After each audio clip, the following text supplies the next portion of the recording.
23% കേരള ജനസംഖ്യയുടെ 23% വരുന്ന ഈഴവ വോട്ടുകൾ അതെങ്ങനെ നഷ്ടപ്പെട്ടു എന്നത് CPM-നെ കുഴയ്ക്കുന്ന ഒരു പ്രശ്നമാണ്.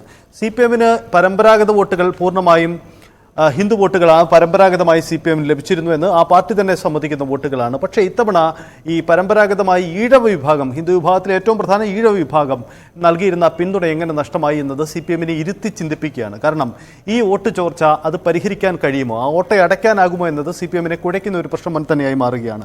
നമുക്ക് പരിശോധിക്കാം എങ്ങനെയാണ് ഈ ഈഴവ വോട്ടുകൾ ചോർന്നത് എന്ന കാര്യം. കിരൺ, വിശദമായി പരിശോധിക്കുമ്പോൾ CPM-ന് പല കണക്കുകളും ഉണ്ടാവും.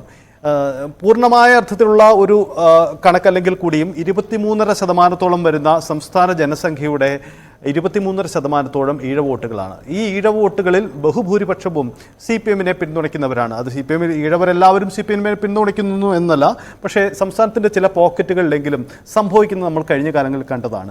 2 ഇടങ്ങളിലെ തോൽവി, ആറ്റിങ്ങൽ ഒപ്പം തന്നെ ആലപ്പുഴ, അതിന് കൃത്യമായ ചിത്രം പരിശോധനയിലും അത് വ്യക്തമാണ് താനും.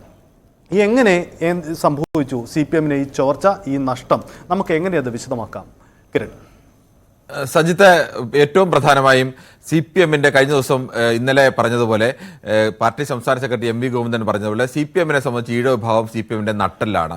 പാർട്ടി സെക്രട്ടറി തന്നെ തുറന്നു പറയുകയാണ്, കാലാകാലങ്ങളായി ഒരു വിഭാഗം എന്ന നിലയ്ക്ക് CPM-ന്റെ ഏറ്റവും വലിയ വോട്ട് ബാങ്ക് എന്ന് പറയുന്നത് കേരളത്തിലെ ഈഴവ വിഭാഗമാണ്.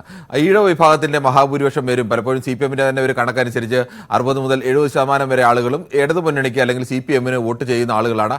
ബാക്കി വരുന്ന ഒരു 30%-ഓളം ആളുകളാണ് UDF-ന് ഒപ്പം നിൽക്കുന്നത്, അല്ലെങ്കിൽ 20 മുതൽ 30 വരെ എന്നുള്ള ഒരു കണക്കാണ്.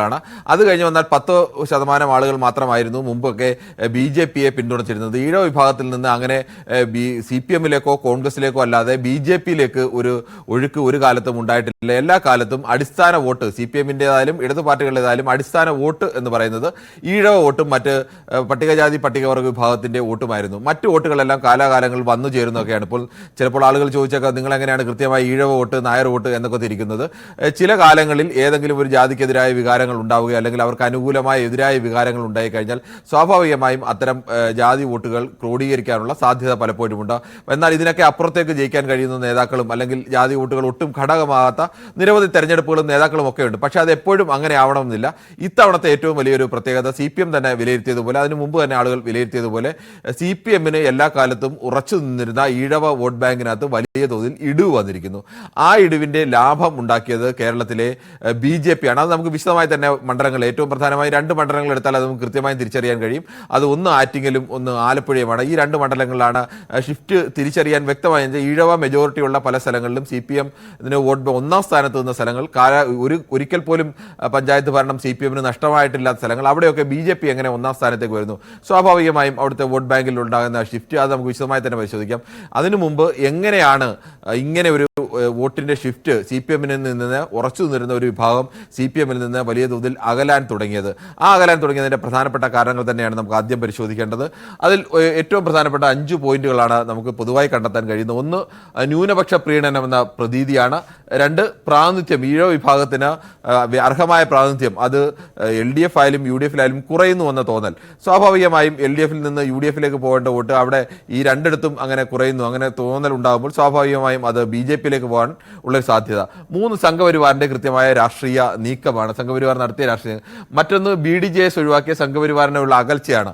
ഞാൻ നേരത്തെ പറഞ്ഞതുപോലെ തന്നെ കേരളത്തിലെ ഒരു 10%, പരമാവധി 10% പേർ മാത്രമാണ് BJP-യോ അല്ലെങ്കിൽ സംഘപരിവാർ അനുഭാവം ഏതെങ്കിലും തരത്തിൽ ഈഴവ വിഭാഗത്തിൽ പരമാവധി പുലർത്തിയിരുന്നത്. അതിനപ്പുറമുള്ള ആളുകൾ മഹാഭൂരിപക്ഷം പേരും ഇടതനുഭാവികളും അല്ലെങ്കിൽ കുറച്ച് ബാക്കിയുള്ളവർ കോൺഗ്രസിനെ പിന്തുണയ്ക്കുന്നവരുമായിരുന്നു.